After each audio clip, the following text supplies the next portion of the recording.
Hello guys, welcome back to the video. So, കുറച്ച് പേര് നമ്മുടെ ഇൻസ്റ്റാഗ്രാമിലും കമന്റ് ബോക്സിലൊക്കെ ചോദിച്ചിട്ടുണ്ടായിരുന്നു 15,000 rupees താഴെ വാങ്ങാവുന്ന സ്മാർട്ട് ഫോൺസിന്റെ വീഡിയോ ഇടാവുന്നു. സോ ഇന്നത്തെ നമ്മുടെ വീഡിയോ എന്ന് പറയുന്നത് 15,000 rupees താഴെ വാങ്ങാവുന്ന 5 ബെസ്റ്റ് 5G സ്മാർട്ട് ഫോൺസ് ആണ്. സോ വീഡിയോയിലേക്ക് പോകുന്നതിന് മുമ്പ് ഇതുപോലത്തെ ടെക് വീഡിയോസിനായിട്ട് ചാനൽ മറക്കാതെ സബ്സ്ക്രൈബ് ചെയ്ത് വയ്ക്കുക, സൈഡിലത്തെ ബെല്ലൈക്കൺ പ്രസ് ചെയ്ത് ഓളൊക്കെ ഇടുക. വീഡിയോ ഇഷ്ടപ്പെടുകയാണെങ്കിൽ ലൈക്ക് ചെയ്യുക. അപ്പോൾ കൂടുതൽ പറഞ്ഞ് പറയിപ്പിക്കാൻ നമുക്ക് നേരെ വീഡിയോയിലോട്ട് പോകാം. സോ നമ്മുടെ ലിസ്റ്റിലെ ആദ്യത്തെ സ്മാർട്ട് ഫോൺ എന്ന് പറയുന്നത് സാംസങ്ങിൻ്റെതാണ്, Samsung Galaxy M35 5G. So ഈ ഒരു പ്രൈസ് റേഞ്ചിൽ നിങ്ങൾ അത്യാവശ്യം ഒരു നല്ല ക്യാമറ ക്വാളിറ്റിയും അത്യാവശ്യം ഒരു നല്ല ബാറ്ററി കപ്പാസിറ്റിയൊക്കെ വെച്ച് വരുന്ന കുഴപ്പമില്ലാത്തൊരു പെർഫോമൻസ് ഒക്കെ വെച്ച് വരുന്ന ഒരു സ്മാർട്ട് ഫോൺ നോക്കുകയാണെങ്കിൽ നിങ്ങൾക്ക് ഈ ഒരു സാധനം പരിഗണിക്കാവുന്നതാണ്. പിന്നെ ഒരു സാംസങ്ങിൻ്റെ സ്മാർട്ട് ഫോൺ നോക്കുന്നവർക്കും ഈ ഒരു സാധനം പരിഗണിക്കാവുന്നതാണ്. അപ്പോൾ പെട്ടെന്ന് തന്നെ നമുക്ക് ഇതിൻ്റെ സ്പെസിഫിക്കേഷനിലേക്ക് പോകാം. ഡിസ്പ്ലേയിലേക്ക് വരുമ്പോൾ 120 Hzന്റെ സൂപ്പർ AMOLED ഡിസ്പ്ലേ ആണ് കൊടുത്തിരിക്കുന്നത്. പിന്നെ ഇവിടെ കൊടുത്തിരിക്കുന്ന പ്രോസസ്സർ എന്ന് പറയുന്നത് നമ്മുടെ എക്സിനോസിൻ്റെ 1380 എന്ന് പറയുന്ന ഒരു പ്രോസസ്സറാണ്. സോ ഈ ഒരു പ്രൈസ് റേഞ്ചിൽ ഒരു ഡീസൻറ്റ് പെർഫോമൻസ് നിങ്ങൾക്ക് ഈ ഒരു സ്മാർട്ട് ഫോണിൽ കിട്ടും. സോ ഒരു ഗെയിമിങ്ങിനൊക്കെ ഒരു സ്മാർട്ട് ഫോൺ നോക്കുകയാണെങ്കിൽ ഈ ഒരു ഫോൺ ഒഴിവാക്കുന്നതായിരിക്കും നല്ലത്. ഇനി പറയാൻ പോകുന്ന സ്മാർട്ട് ഫോൺസ് ഒക്കെ പരിഗണിക്കാവുന്നതാണ്. ഇവിടെ അത്യാവശ്യം ഒരു ഡീസൻറ്റ് പെർഫോമൻസ് നിങ്ങൾക്ക് ഈ ഒരു സ്മാർട്ട് ഫോണിൽ കിട്ടും. പിന്നെ മെയിൻ ഹൈലൈറ്റ് ക്യാമറയിലേക്ക് വരുമ്പോൾ 50 മെഗാപിക്സലിൻ്റെ OIS സപ്പോർട്ടുള്ള മെയിൻ ക്യാമറയാണ് കൊടുത്തിരിക്കുന്നത്. പിന്നെ ഇവിടെ നിങ്ങൾക്ക് maximum 4K videos 30 FPS shoot ചെയ്യാൻ പറ്റും, ഫ്രണ്ട് ക്യാമറയെന്നും ബാക്ക് ക്യാമറയെന്നും. സോ രണ്ട് ക്യാമറയെന്നും 4K വീഡിയോസ് ഒക്കെ എടുക്കണമെന്നുണ്ടെങ്കിൽ നിങ്ങൾക്ക് ഈ ഒരു സാധനം പരിഗണിക്കാവുന്നതാണ്.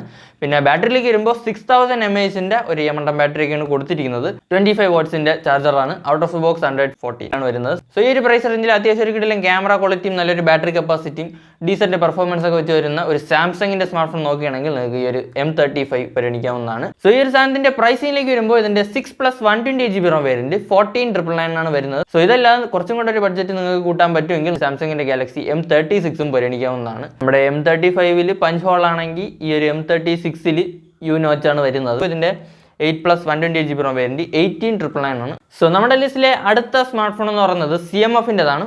CMF Phone 1 by നമ്മുടെ നത്തിങ്. അപ്പോൾ ഈ ഒരു പ്രൈസ് റേഞ്ചിൽ അത്യാവശ്യം ഒരു നല്ല പെർഫോമൻസും ക്യാമറ ക്വാളിറ്റി ബാറ്ററി ഒക്കെ വെച്ച് വരുന്ന ഒരു ബെസ്റ്റ് ഓൾറൗണ്ടർ സ്മാർട്ട് ഫോൺ നോക്കുകയാണെങ്കിൽ നിങ്ങൾക്ക് ഈ ഒരു CMF Phone 1 പരിഗണിക്കാവുന്നതാണ്. പിന്നെ ഇതിൻ്റെ ഒരു മെയിൻ ഹൈലൈറ്റ് എന്ന് പറയുന്നത് നിങ്ങൾക്ക് അറിയാവുന്ന സാധനമാണ്, അതിൻ്റെ ബാക്ക് പാനൽ ചേഞ്ച് ചെയ്യാൻ പറ്റും. ഓരോ പാനലിനും 1500 2000 എന്തൊക്കെയാണ് വരുന്നത്. അപ്പോൾ നിങ്ങൾ അതൊക്കെ വാങ്ങിച്ച് വെച്ചിട്ട് ഒരു 3-4 പാനലൊക്കെ വാങ്ങിച്ച് വെച്ചിട്ട് ഓരോ ദിവസം മാറ്റി ഇട്ടുകൊണ്ട് പോയി കഴിഞ്ഞാൽ എല്ലാവർക്കും മനസ്സിലാവും, അതുകൊണ്ട് വലിയ കാര്യമൊന്നുമില്ല. അപ്പോൾ എന്തായാലും നമുക്ക് ഇതിൻ്റെ സ്പെസിഫിക്കേഷനിലേക്ക് പോകാം. ഡിസ്പ്ലേയിലേക്ക് വരുമ്പോൾ 6.67 ഇഞ്ചസിൻ്റെ full HD plus LTPS AMOLED display ആണ് കൊടുത്തിരിക്കുന്നത്. 120 Hzന്റെ റിഫ്രഷ് റേറ്റ് ആണ്. 2000 Hzന്റെ പിക് ബ്രൈറ്റ്നസും കിട്ടുന്നുണ്ട്. പിന്നെ ഇവിടെ കൊടുത്തിരിക്കുന്ന പ്രോസസ്സർ എന്ന് പറയുന്നത് നമ്മുടെ MediaTekന്റെ Dimensity 7300 ആണ്. സോ ഈ ഒരു പ്രൈസ് റേഞ്ചിൽ അത്യാവശ്യം ഒരു കിടിലൻ പെർഫോമൻസ് ഒക്കെ നിങ്ങൾക്ക് ഈ ഒരു സ്മാർട്ട് ഫോണിലും കിട്ടും. പിന്നെ ക്യാമറയിലേക്ക് വരുമ്പോൾ 50 മെഗാപിക്സലിൻ്റെ മെയിൻ ക്യാമറയൊക്കെയാണ് കൊടുത്തിരിക്കുന്നത്. നമ്മുടെ Sony IMX882 എന്ന് പറയുന്ന സെൻസറാണ്. പിന്നെ ഒരു 2 മെഗാപിക്സലിൻ്റെ ഒരു ക്യാമറയും 16 മെഗാപിക്സലിൻ്റെ സെൽഫി ക്യാമറയാണ് വരുന്നത്. ഇവിടെ നിങ്ങൾക്ക് maximum 4K videos 30 FPS shoot ചെയ്യാൻ പറ്റും. സോ അത്യാവശ്യം ഒരു നല്ല ക്യാമറ ക്വാളിറ്റിയും വീഡിയോ ക്വാളിറ്റിയൊക്കെ വെച്ച് വരുന്ന ഒരു സ്മാർട്ട് ഫോണാണ്. പിന്നെ ബാറ്ററിയിലേക്ക് വരുമ്പോൾ 5000 mAh ബാറ്ററിയാണ് കൊടുത്തിരിക്കുന്നത്. 33 വാട്ട്സിൻ്റെ ചാർജിങ് ആണ്. ഔട്ട് ഓഫ് ബോക്സ് 114 വരുന്നത്. പിന്നെ ഇൻ ഡിസ്പ്ലേ ഫിംഗർ പ്രിന്റ് സെൻസറും ഒക്കെ കിട്ടുന്നുണ്ട്. സോ ഇതിൻ്റെ ഒരു കോൺസ് ഒക്കെ ചോദിച്ചു കഴിഞ്ഞാൽ ഈ ഒരു പ്രൈസ് റേഞ്ചിൽ OISൻ്റെ ഒക്കെ സപ്പോർട്ട് ഇല്ല. സോ അത് കുഴപ്പമില്ലെങ്കിൽ നിങ്ങൾക്ക് നോക്കാവുന്നതാണ്. പിന്നെ ബോക്സിനകത്ത് ചാർജറൊന്നും കിട്ടുന്നില്ല. അതിപ്പം ഏകദേശം എല്ലാ ഒരു വിലയൊക്കെ തന്നെയാണ്, അതിനെപ്പറ്റിയൊന്നും പറയാനില്ല.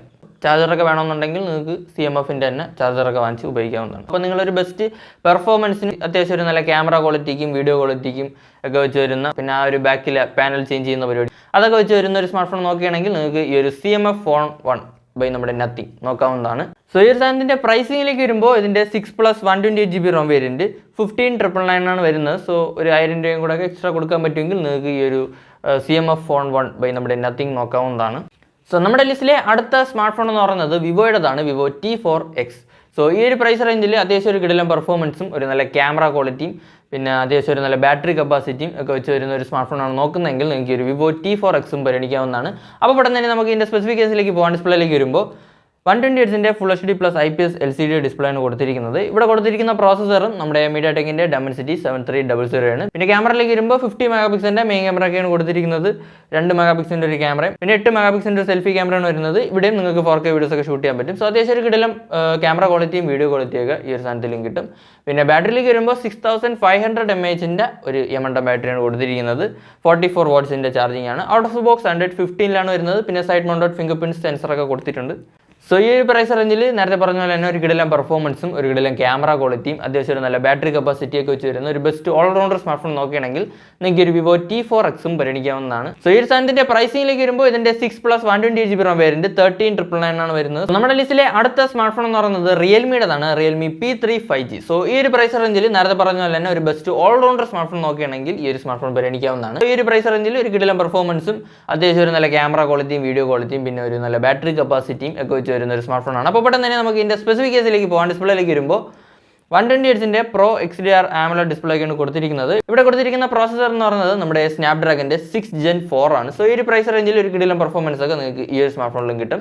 പിന്നെ ക്യാമറയിലേക്ക് വരുമ്പോൾ 50 മെഗാപിക്സലിന്റെ മെയിൻ ക്യാമറയാണ് കൊടുത്തിരിക്കുന്നത്, പ്ലസ് ഒരു 2 മെഗാപിക്സലിന്റെ ഒരു ക്യാമറയും 16 മെഗാപിക്സലിന്റെ സെൽഫി ക്യാമറയാണ് വരുന്നത്. ഇവിടെ നിങ്ങൾക്ക് maximum 4K videos 30 FPS shoot ചെയ്യാൻ പറ്റും. സോ ഒരു ബെസ്റ്റ് വീഡിയോ ക്വാളിറ്റിയും ക്യാമറ ക്വാളിറ്റിയും ഒക്കെ ഈ ഒരു സ്മാർട്ട് ഫോണിലും കിട്ടും. പിന്നെ ബാറ്ററിയിലേക്ക് വരുമ്പോൾ 6000 mAh ഒരു ബാറ്ററിയാണ് കൊടുത്തിരിക്കുന്നത്. പിന്നെ 45 വാട്ട്സിന്റെ ചാർജിംഗ് ആണ്. Out of the box Android 15 ലാണ് വരുന്നത്. IP6869 റേറ്റിംഗ് ഒക്കെ ഉണ്ട്. പിന്നെ ഡിസ്പ്ലേ ഫിംഗർ പ്രിന്റ് സെൻസർ ഒക്കെയാണ് വരുന്നത്. നേരത്തെ പറഞ്ഞ പോലെ ഈ ഒരു പ്രൈസ് റേഞ്ചിൽ ഒരു ബെസ്റ്റ് ഓൾറൗണ്ടർ സ്മാർട്ട് ഫോൺ നോക്കുകയാണെങ്കിൽ ഈ ഒരു സാധനം പരിഗണിക്കാവുന്നതാണ്. പിന്നെ ഒരു റിയൽമിയുടെ സ്മാർട്ട് ഫോൺ നോക്കുന്നവർക്കും ഈ ഒരു സാധനം പരിഗണിക്കാവുന്നതാണ്. സോ ഈ സാധനത്തിന്റെ പ്രൈസിംഗിലേക്ക് വരുമ്പോൾ ഇതിന്റെ 8+ 120GB ROM വേരിയന്റ് 17,499 രൂപയ്ക്കാണ് വരുന്നത്. പിന്നെ ബാങ്ക് ഓഫേഴ്സ് ഒക്കെ ആഡ് ചെയ്തുകൊണ്ട് നിങ്ങൾക്ക് ഈ ഒരു സാധനം 16,749 രൂപയ്ക്കൊക്കെ വാങ്ങാവുന്നതാണ്. സോ കുറച്ചും കൂടെ ഒന്ന് ബഡ്ജറ്റ് കൂട്ടാൻ പറ്റുമെങ്കിൽ ഈ ഒരു സ്മാർട്ട് ഫോൺ പരിഗണിക്കാവുന്നതാണ്. ഇല്ലെങ്കിൽ നേരത്തെ പറഞ്ഞ സ്മാർട്ട് ഫോൺസോ ഇനി പറയാൻ പോകുന്ന സ്മാർട്ട് ഫോണോ ഒക്കെ പരിഗണിക്കാവുന്നതാണ്. സോ നമ്മുടെ ലിസ്റ്റിലെ അവസാനത്തെ സ്മാർട്ട് ഫോൺ എന്ന് പറയുന്നത് പോക്കോയുടേതാണ്, പോക്കോ X7 5G. സോ ഈ ഒരു പ്രൈസ് റേഞ്ചിൽ അത്യാവശ്യം ഒരു പെർഫോമൻസിനൊക്കെ ഒരു സ്മാർട്ട് ഫോൺ നോക്കുകയാണെങ്കിൽ നിങ്ങൾക്ക് ഒരു പോക്കോ X7 പരിഗണിക്കാവുന്നതാണ്. പിന്നെ അത്യാവശ്യം കുഴപ്പമില്ലാത്തൊരു ക്യാമറ ക്വാളിറ്റിയും വീഡിയോ ക്വാളിറ്റിയും കുഴപ്പമില്ലാത്തൊരു ബാറ്ററി ലൈഫും ഒക്കെ വെച്ച് വരുന്ന ഒരു സ്മാർട്ട് ഫോൺ ആണ്. അപ്പോൾ ഇവിടെ തന്നെ നമുക്ക് ഇതിന്റെ സ്പെസിഫിക്കേഷനിലേക്ക് പോകാൻ. ഡിസ്പ്ലേയിലേക്ക് വരുമ്പോൾ 120Hz 1.5K 3D curved AMOLED display ആണ് വരുന്നത്. സോ കർവ്ഡ് ഡിസ്പ്ലേ ഒക്കെ ഇഷ്ടമുള്ളവർക്ക് ഒരു നല്ല ചോയ്സ് ആയിരിക്കും. ഇനി പ്രോസസറിലേക്ക് വരുമ്പോൾ ഇവിടെ കൊടുത്തിരിക്കുന്നത് നമ്മുടെ MediaTekന്റെ Dimensity 7300 Ultra എന്ന് പറയുന്ന പ്രോസസറാണ്. സോ ഈ ഒരു പ്രൈസ് റേഞ്ചിൽ അത്യാവശ്യം ഒരു കിടിലൻ പെർഫോമൻസ് ഒക്കെ ഈ ഒരു സ്മാർട്ട് ഫോണിലും കിട്ടും. ഇനി ക്യാമറയിലേക്ക് വരുമ്പോൾ 50 മെഗാപിക്സലിന്റെ മെയിൻ ക്യാമറയാണ് കൊടുത്തിരിക്കുന്നത്, പ്ലസ് 8 മെഗാപിക്സൽ പ്ലസ് 2 മെഗാപിക്സൽ എന്നുള്ള രീതിയിലാണ് ബാക്കി അറേഞ്ച്മെന്റ്സ്. 20 മെഗാപിക്സലിന്റെ സെൽഫി ക്യാമറയാണ്. ഇവിടെ നിങ്ങൾക്ക് maximum 4K videos 30 FPS shoot ചെയ്യാൻ പറ്റും. സോ അത്യാവശ്യം ഒരു നല്ല ക്യാമറ ക്വാളിറ്റിയും വീഡിയോ ക്വാളിറ്റിയും ഒക്കെ ഈ ഒരു സ്മാർട്ട് ഫോണിലും കിട്ടും. പിന്നെ ബാറ്ററിയിലേക്ക് വരുമ്പോൾ 5500 mAh ബാറ്ററിയാണ് കൊടുത്തിരിക്കുന്നത്. 45 വാട്ട്സിന്റെ ചാർജിംഗ് ആണ്. പിന്നെ IP6869 സർട്ടിഫിക്കേഷൻ ഒക്കെ ഇവിടെയും കിട്ടുന്നുണ്ട്. LPDDR4X UFS 2.2 ആണ് വരുന്നത്. സോ നേരത്തെ പറഞ്ഞ പോലെ തന്നെ ഈ ഒരു പ്രൈസ് റേഞ്ചിൽ ഒരു ബെസ്റ്റ് പെർഫോമൻസിനും അത്യാവശ്യം കുഴപ്പമില്ലാത്തൊരു ക്യാമറ ക്വാളിറ്റിയും കുഴപ്പമില്ലാത്തൊരു ബാറ്ററി കപ്പാസിറ്റി ഒക്കെ വെച്ച് വരുന്ന ഒരു ഓൾറൗണ്ടർ സ്മാർട്ട് ഫോൺ നോക്കുകയാണെങ്കിൽ നിങ്ങൾക്ക് ഒരു പോക്കോ X7 പരിഗണിക്കാവുന്നതാണ്. സോ ഈ ഒരു സാധനത്തിന്റെ പ്രൈസിംഗിലേക്ക് വരുമ്പോൾ ഇതിന്റെ 8+ 120GB ROM വേരിയന്റ് 16,499 രൂപയ്ക്കാണ് വരുന്നത്. പക്ഷേ നിങ്ങൾക്ക് ബാങ്ക് ഓഫേഴ്സ് ഒക്കെ ആഡ് ചെയ്തുകൊണ്ട് ഈ ഒരു സാധനം 15,749 രൂപയ്ക്കൊക്കെ വാങ്ങാവുന്നതാണ്. സോ കുറച്ചൊന്ന് ബഡ്ജറ്റ് കൂട്ടാൻ പറ്റുമെങ്കിൽ ഈ ഒരു സാധനം പരിഗണിക്കാവുന്നതാണ്. സോ ഇതൊക്കെയാണ് 15,000 rupees താഴെ വാങ്ങാവുന്ന 5 best 5G smart phones in my opinion. അപ്പോൾ വീഡിയോ ഇഷ്ടപ്പെട്ടെങ്കിൽ ലൈക്ക് ചെയ്ത് അതുപോലത്തെ ടെക് വീഡിയോസിനായിട്ട് ചാനൽ മറക്കാതെ സബ്സ്ക്രൈബ് ചെയ്ത് വയ്ക്കുക. സൈഡിൽ ബെല്ലൈക്കൺ പ്രസ് ചെയ്ത് ഓളാക്കി ഇടുക. അപ്പോൾ ഇതെല്ലാം മറ്റു വീഡിയോയിൽ കാണും വരെ ബൈ.